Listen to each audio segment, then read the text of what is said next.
Could the huge success of the novel have anything to do with the fact that it dealt with a period of medieval history That's possible.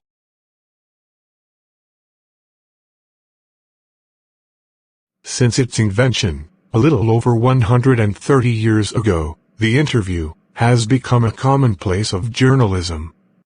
Christopher Sylvester. He talks about the opinions of different celebrities about interview. Today, almost everybody who is literate will have read an interview at some point in their lives, and from the other point of view, many thousand celebrities have been interviewed over the years, some of them even repeatedly. So, it is not surprising that opinions of the interview, of its functions, methods and merits, changed considerably. Some might even make extravagant claims that in its higher form, it is a source of truth, and in its practice, it is an art. Others, usually celebrities, who see themselves as its victims, might hate the interview as an unwarranted intrusion into their lives. Or they feel that it diminishes them. Just like in an ancient culture, it's believed that if one takes a photograph of somebody, then one is stealing his soul. Vesna Paul feels that some people are wounded by interviews and lose a part of themselves.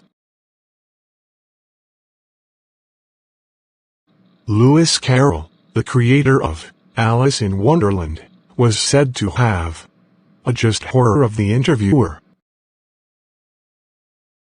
And he never agreed to be interviewed. It was his horror of being lionized. Lionized means made important, which made him repel his acquaintances, interviewers, and the persistent applicants for his autograph. Acquaintances are known people.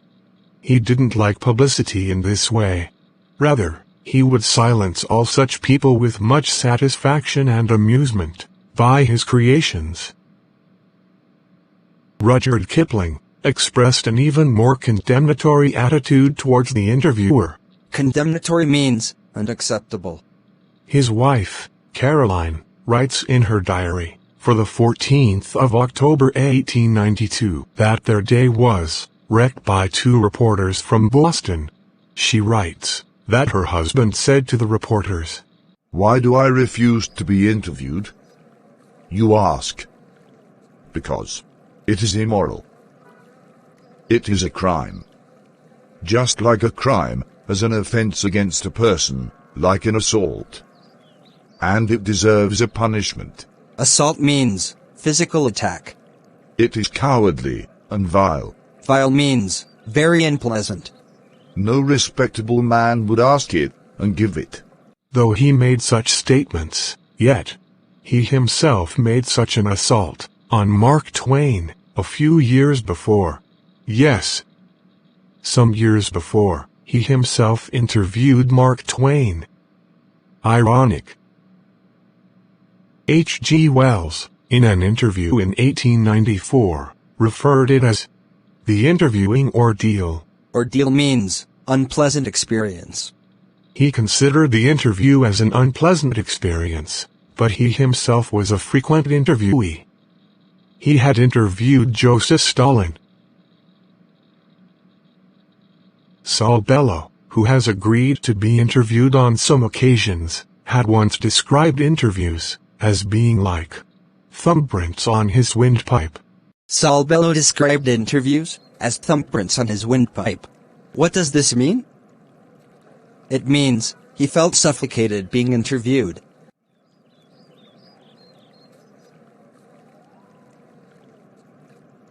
Yet, despite the drawbacks of the interview, it is a supremely serviceable medium of communication. Dennis Bryan has written, "These days, more than any other time, our most clear impressions of our contemporaries are the people living at the same time. Are through interviews. Almost everything of moment reaches us through one man asking questions of another. Because of this, the interviewer holds a position of unprecedented power and influence." Now, you will watch an extract from an interview of Umberto Eco. The interviewer is Mukund Padmanabhan, From The Hindu. Umberto Eco, a professor at the University of Bologna, has already acquired a reputation as a scholar for his ideas on semiotics, literary interpretation, and medieval aesthetics. Semiotics is the study of signs. Signs, not science. Then, he turned to writing fiction. He has written large and wide-ranging forms, ranging from fictions, articles, books, academic texts. He became extremely popular in 1980 with the publication of his novel, The Name of the Rose, which sold more than 10 million copies. The English novelist David Lodge once remarked, "I can't understand how one man can do all the things Eco does. How do you have enough time?" Maybe I seem to be doing many things. But in the end, I'm convinced that I'm always doing the same thing.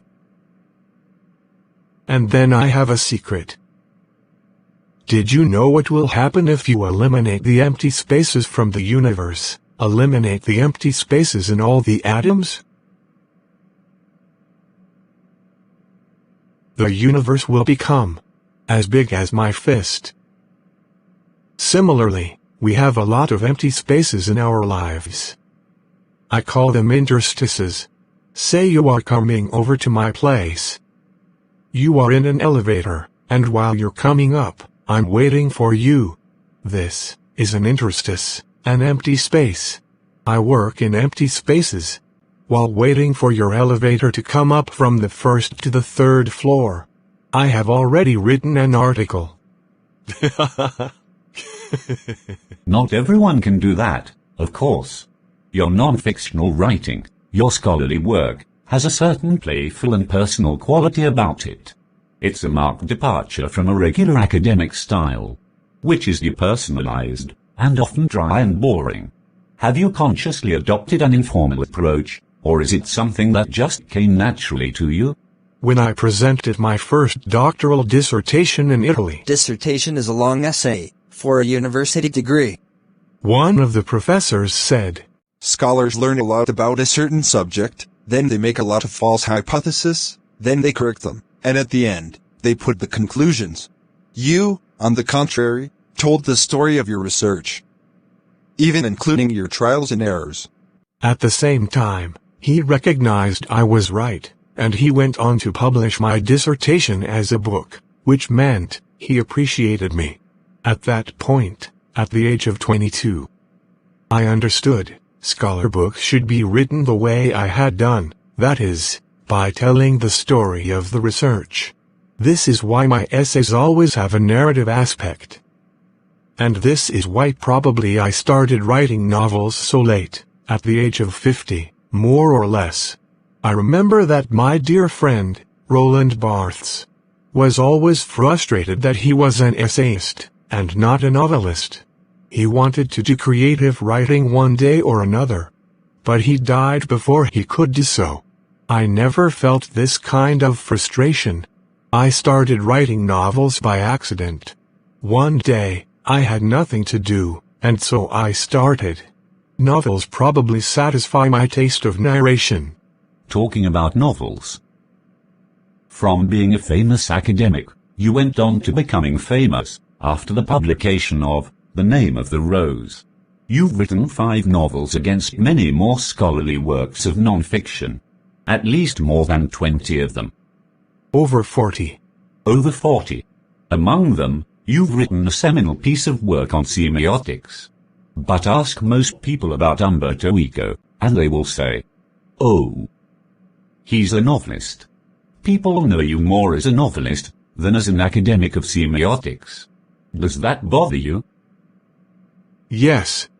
Because I consider myself as a university professor who writes novels on Sundays. It's not a joke. I participate in academic conferences, and not meetings of pen clubs and writers. I identify myself with the academic community.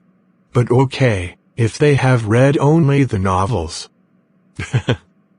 I know that by writing novels, I reach a higher audience. I cannot expect to have 1 million readers with stuff on semiotics. Which brings to my next question. The Name of the Rose is a very serious novel. It's a detective yarn at one level, but also delves into metaphysics, theology, and medieval history. Yet it enjoyed a huge mass audience. Were you, at all, puzzled by this? No. Journalists are puzzled. And sometimes publishers. And this is because they believe that people like trash and don't like difficult reading experiences. Consider there are 6 billion people on this planet. The Name of the Rose sold between 10 and 15 million copies. So, in a way, I reached only a small percentage of readers. But it is exactly these kind of readers who don't want easy experiences. Or at least don't always want this. I myself, at 9 p.m. after dinner, watch TV, and want to see either Miami Vice or Emergency Room. I enjoy it, and I need it. But not all day. Could the huge success of the novel have anything to do with the fact that it dealt with a period of medieval history That's possible. But let me tell you another story. I often tell stories like a Chinese wise man. My American publisher loved my book. But she said she didn't expect to sell more than 3,000 copies in a country where nobody has seen a cathedral or studies Latin. So, I was given an advance for 3,000 copies. But in the end, it sold 2 or 3 million in the US. A lot of books have been written about the medieval past, far before mine. I think the success of my book is a mystery. Nobody can predict it.